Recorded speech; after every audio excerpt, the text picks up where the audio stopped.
Hello and welcome to another episode of Bitesize Agility. I'm Emily Ruffle and I'm Head of Insights at the Agile Business Consortium. And today I'm joined by Mark Buchan, Managing Director of the Agile Leader Limited, a seasoned change agent, Agile troubleshooter, and one of the lead authors who helped develop the 9 principles of Agile leadership. Hi, Mark. Hi, Emily. How are you? All good, thank you. Excited to be chatting here with you today. Me too. I'm looking forward to this. So, Mark, in your own words, what is Agile leadership? And I guess what's the difference between, say, a traditional, normal leader? So would you like the long answer or the short answer to that? Well, we've got 10 minutes. 10 minutes? You said 10 hours. You know, No, talk 10 forever. I better talk quickly. Now, I'll give you the short answer then, okay? So, Agile leader, in the shortest possible answer, an Agile leader is a leader that leads an Agile organization. Now, I know that sounds a bit tautologous, that you probably need to know what an Agile organization is. But if I was to compare it to what we call traditional leadership, then a traditional leader would be one that was more command and control, more telling people what they expect them to do and tell them just get on with it, and maybe doing lots of hiring of managers that are going to start to drive their particular vision. Whereas an Agile leader tends to be one that's more visionary. And as Bill Joyner talks about in his awesome book, Leadership Agility, he tends to talk about what he calls a catalytic leader as opposed to an achiever or an expert type leader. So these are leaders from the old style, in the past what we used to call heroic leadership, and catalytic leaders and beyond are what we call post-heroic leadership, post-heroic leaders. So there's quite a lot of difference in there, but if you've only got 10 minutes, that'll have to do you.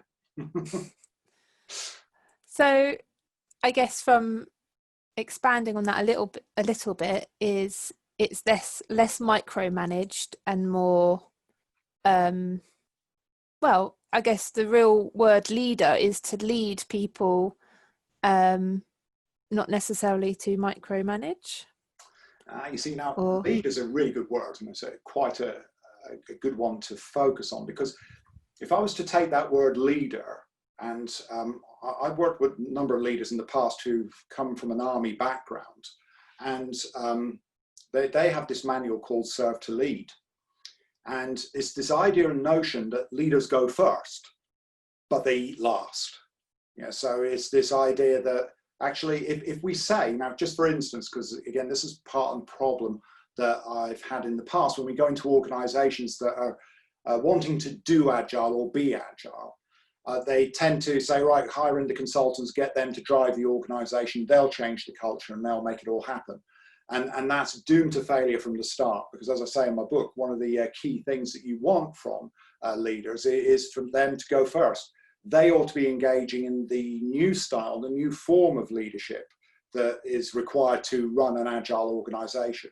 And quite often they don't do that. They think that, well, I'm Agile enough, and therefore I'll just go and do as I've always done, which is tell people what they need to do, and they get on and do it.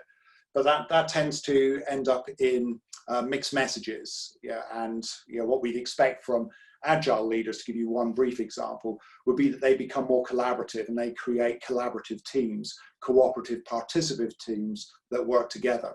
So it's not to say that we don't need managers anymore, because that would be a bit of an unfair thing to say. But what we do is, and here's a word which gets people rather twitchy, we repurpose managers. And again, what does that mean? Well, it means we find them things to do that's actually going to be of more benefit and value to the organization, rather than the idea of sitting behind people and watching over their shoulders. Okay, thank you for that. That's really helpful. Okay. So as a key contributor to the research that you did with the Culture and Leadership Work Group at the Agile Business Consortium, you looked at the Agile Leadership Principles. Can you explain how they came about, the thoughts around it, and I guess how they all developed? Okay, so how they come about? Well, our glorious leader, Katie, asked us to come up with some things that would actually be useful, because you might remember that the framework was going through a bit of an evolution at the time. It was moving away from being DSDM, Dynamic Systems Development Methodology, moving more towards the framework for a business agility. So in that move, you know, it seemed to me that finally, I thought the consortium was starting to get it, as I would say. And I don't mean that to sound rather disrespectful to the people who've been around for years, because, you know, it tends to be more of a promotion around process. Whereas for me, in my world, process is a small part to play.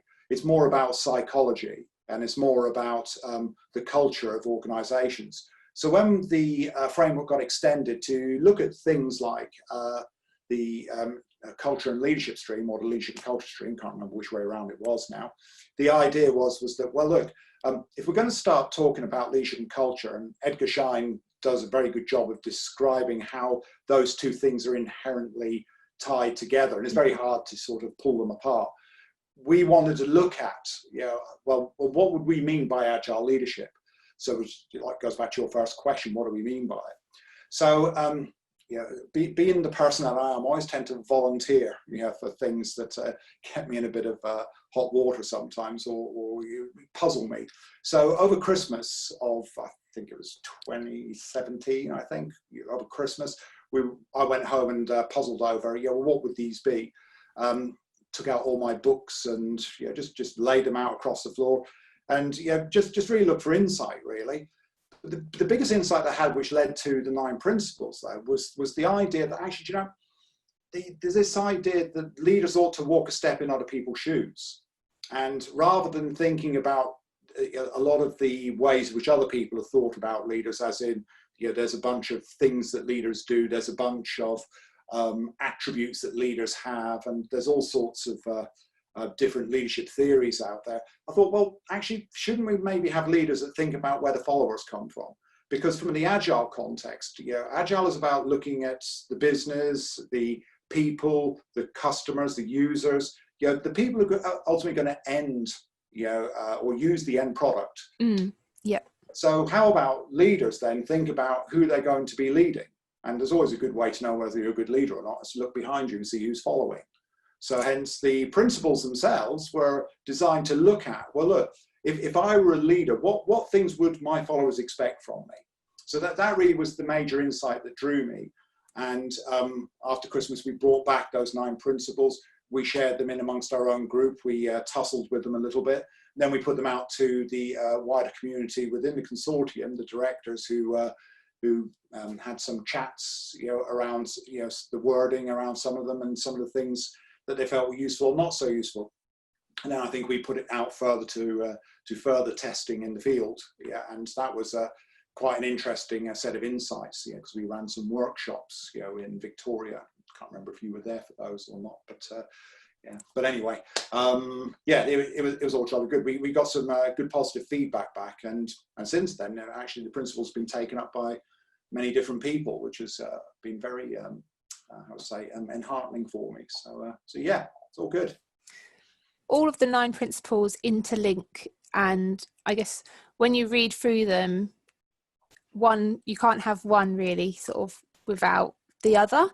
Yeah. So in your opinion, I guess, like, organizations looking to make this transition into becoming an agile organization or becoming an agile leader, what would be your key points that you would like to highlight? Now, do you mean from the 9 principles, or just one in general? It can be in general.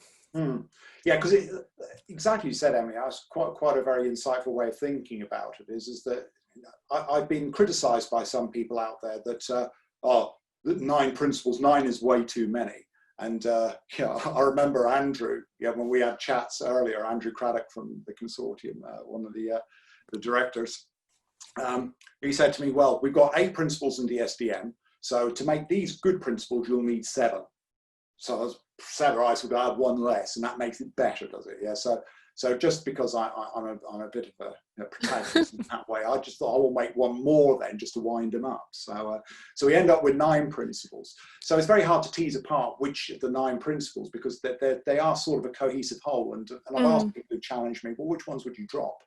But I suppose the thing that I would say is that the one thing that leaders need to be really focused on, if I can actually draw again on one of my own personal heroes, Edgar Schein, he actually says something very, very useful, actually, which is that the only thing of real importance that leaders need to do is to create and manage culture. Yeah, and I mean, that is ultimately the job of the leader. And he goes on to say that if you do not manage culture, it manages you. And you may not even be aware of the extent to which this is happening. Because again, a lot of stuff, I mean, we've had some good chats in the past where we've run some sessions on team behaviors and stuff. And I've talked a lot about the subconscious and how often sometimes our subconscious can sabotage us and things are out of our awareness quite often. And 95% of the time we're operating from the subconscious as opposed to the conscious. So this gives a lot of problems, you see. And culture is largely about what's happening on an automatic level. It's the way we do things around here. Mm-hmm. So unless the leaders are taking that time to create and manage culture, then they really aren't going to find themselves on a hiding to nothing. Because to create an agile organization or an agile business, you need to be working along the principles of agility. You need to have agile ways of working. You need agile people. You need agile psychology. You need agile mindset. And this doesn't all come for free. And it certainly doesn't come with the wave of a wand of hiring some consultants, great consultants like me to come in and help you. Because as I say in the book, there's 5 mistakes that people make. And the first mistake is they don't understand what agile is and therefore think they do and don't talk about it. And the second most important mistake is the CEO themselves. They don't do anything to sponsor the change. All they do is provide the money, chuck some money at it and expect it's all going to change. Whereas unless these leaders at the top table and from the top table down start to engage themselves in a leadership journey, you're not going to really get any agility that stays the course of time. And that would be my hypothesis. And I'm sure there'll be a great many people out there who'll tell me they've done some great transformation without any of the leaders changing. But then I'd probably argue, well, you could have had it even better if the leaders had have changed, or done something to create and manage their culture more effectively. That's really powerful. Oh, thank you very much. Super. Well, we've come to our time. Thank you very much, Mark, for joining me today. And I think we're going to be looking at doing a few more on leadership as a topic moving forwards. Awesome. Well, thank you for your time, Emily. Thanks for listening. Bye.